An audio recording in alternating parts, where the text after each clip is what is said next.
Hi, I'm Shevawn Akers, council member for the 2nd District.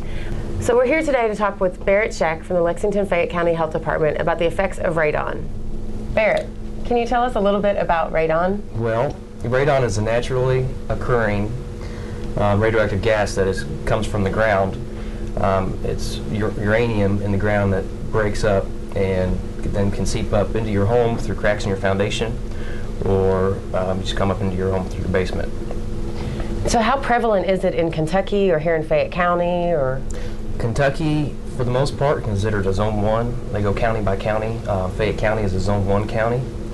And basically what that means is that we have higher levels than a lot of other places. That's mainly due to a lot of the cave system in Kentucky. I'm sure everyone heard about the Corvette Museum. Yes. Yesterday they had the sinkhole. Yes. So just all those pockets of air in the ground can hold that radon gas. And so are there certain sections of Fayette County that are more at risk than others, that have more sinkholes, or? It just depends.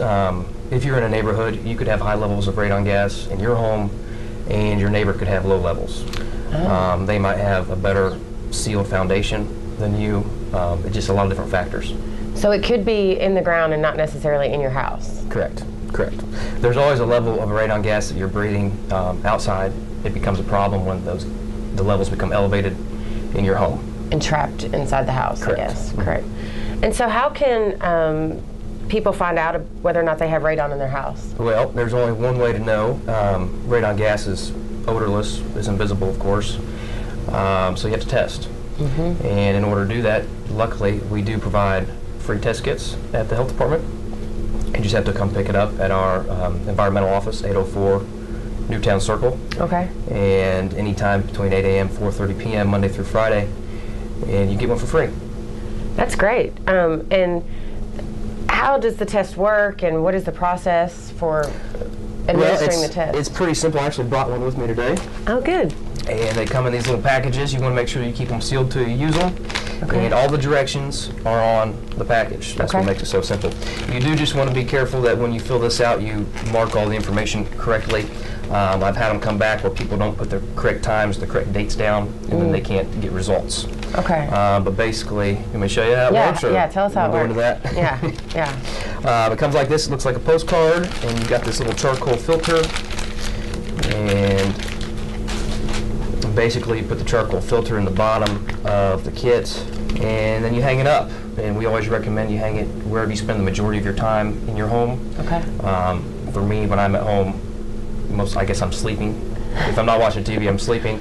So I probably spend 8 hours a day in my bedroom. So I would hang it breathing level in my bedroom, so normally like a nightstand off of a lamp. Okay.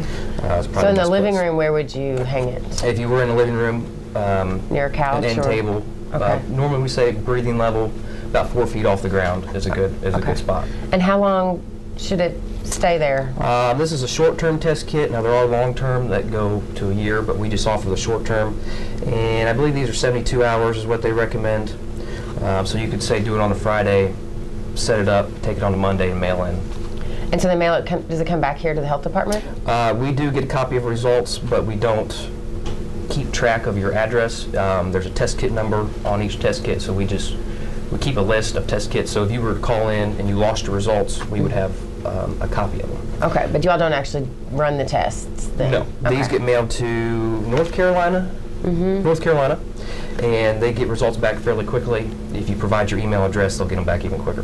Oh, great. Mm-hmm. And so, I mean, out of the number, do you know the number of people that come pick up the tests, how many come back positive? And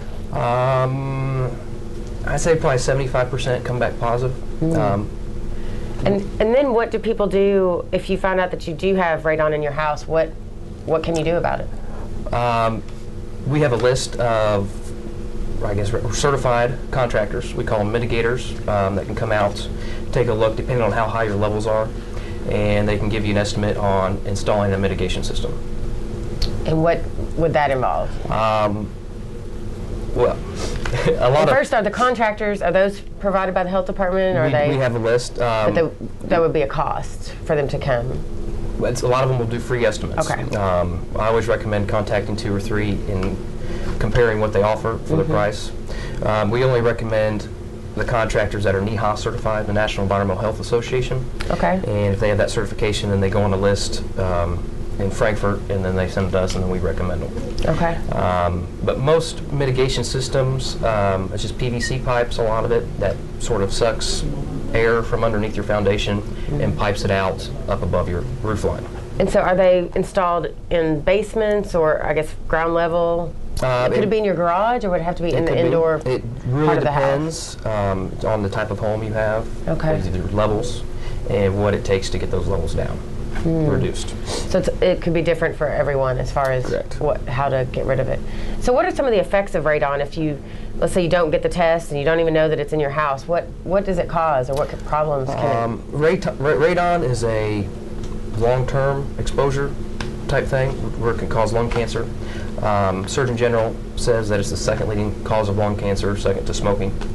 And so, you know, if you're planning on living in your home for 30 years and you have high levels, you have a very good chance of getting lung cancer. Yes.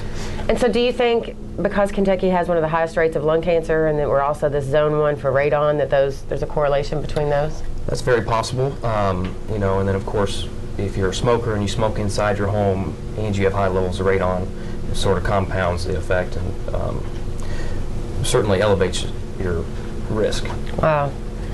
And so again, back to the cost, I guess it all depends on what your levels are and how difficult it would be to capture the gas and then... Correct. Different estimates. Some old documentation said $800 to $2,500. Newer estimates are more about $1,000 to $3,000. And is this something that could be installed while you're building a home in the building process and as well? That's something we try to promote. It's called radon resistant new construction, RRNC. Okay. And you know, it's cheaper to install it as you're building a home, and then it's going to be there even if the system is not hooked up. It's more cost effective in the future if you do discover you have high radon levels to go ahead and hook up that system. It's already there. Right, so you can install it and not even know whether or not, if you have radon, and then you know, you find out later, and then you can just sort of make flip it a switch active, and it's ready to go. Turn it on. Great, great. Anything else that you want to mention? The website, where they can find more information? Yes, you can go to LexingtonHealthDepartment.org. And you can call? There's a link there. You can look up for radon. It should have some information. If not, you can call our number, our environmental office, 859-231-9791. And you can ask for me. I can give you some information. Or if you have email, we can email. I got email information also. So. Okay. You can share the email. They'll put it up on the screen. My email address, of course, is barrettc.sheck@ky.gov. I'm sorry, you keep those confused. Well, thanks a lot. I think it's really been educational, and I hope that everyone out there will visit the health department at 804 Newtown Circle, Suite A. It does say environmental over the top. Okay. Pick up a radon test, get your house tested to keep your families safe. Thanks a lot.